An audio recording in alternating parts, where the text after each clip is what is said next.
If you're shopping for a condo in Ottawa right now, then congratulations, you are about to have all of the leverage in your negotiation. But if you're shopping for a freehold townhouse, you are in a completely different game.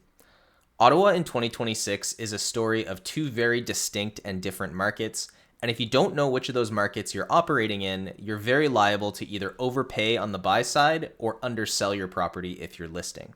Now, obviously, I don't know exactly what's going to happen on the future, but I'm not just basing this off of vibes or guesses. This is based on MLS data that I've looked over very carefully from 2025.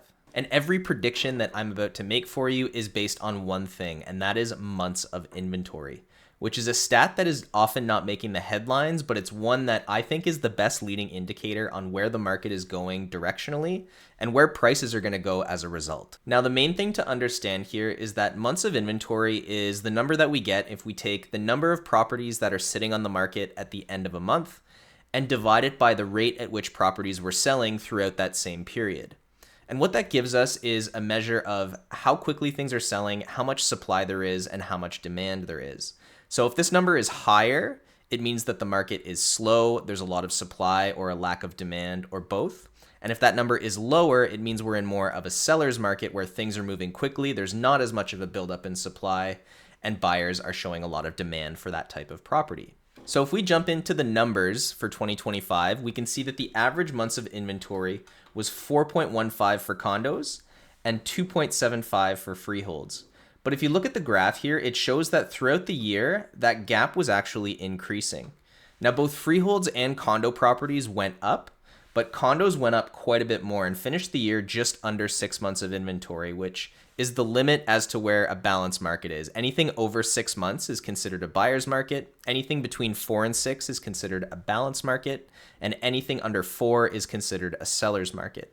So we can see even freeholds are approaching balanced market territory, but are still technically in a seller's market. It is worth noting that months of inventory does normally increase like this at the end of the year, so it's not a surprise to see these numbers go upwards, but that condo number is difficult to ignore, and we'll have to keep an eye and see if that's going to stay that way in 2026 or if it's going to continue to go up or go downwards.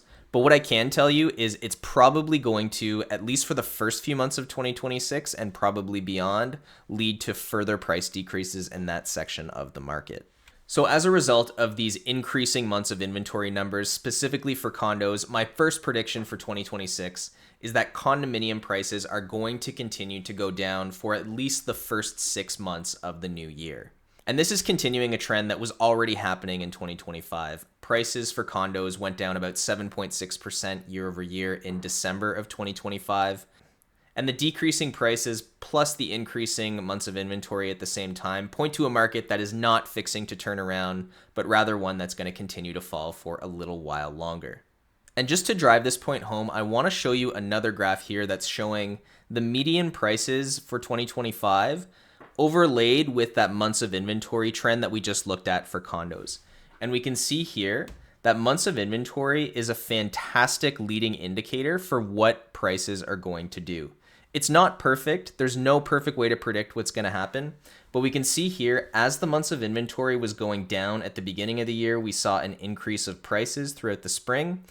And then as the months of inventory started to creep up throughout the summer, we saw another month or two of decent sales prices, but then a couple of months later, prices started to go down and continued to trend downwards as that months of inventory number continued to climb.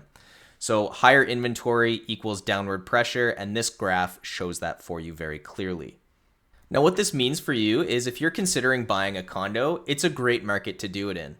Don't rush if you're looking to buy a condo. Take your time, look at lots of units, compare the amenities, compare the floor plans, and make an offer that's calibrated as to what the market is doing. You can rest pretty assured that if the listing has been sitting there for a little while and it's not priced and doesn't show perfectly, you're probably the only one showing interest, and there is more than likely a lot of room for negotiation. So don't settle and make sure you negotiate yourself a good deal. If you're looking to sell a condo, this is going to be a tougher market for you. You got to make sure you're priced properly. You got to make sure the marketing is on point, the photos, the videos is all pristine, the staging.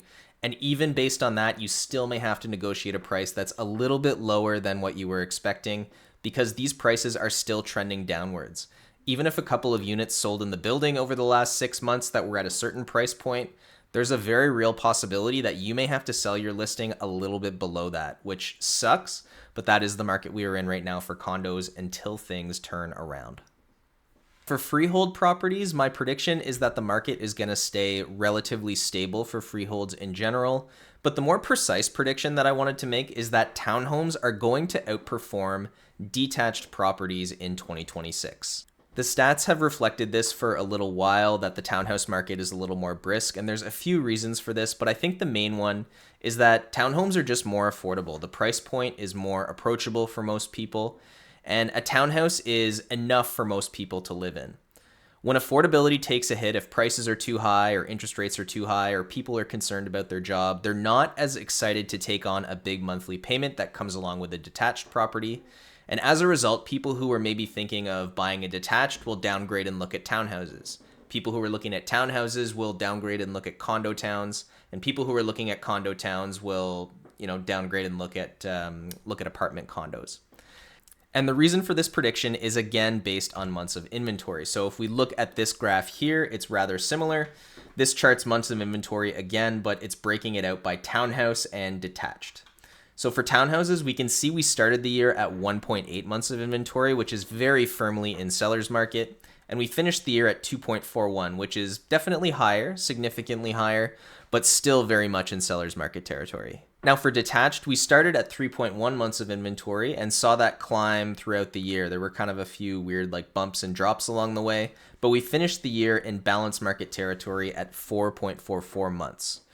So because of this, I think we're going to see something similar as to what's happening with condos, but in a less extreme way, is going to happen with detached properties, because unless the prices come down, I do think they're going to remain fairly unaffordable.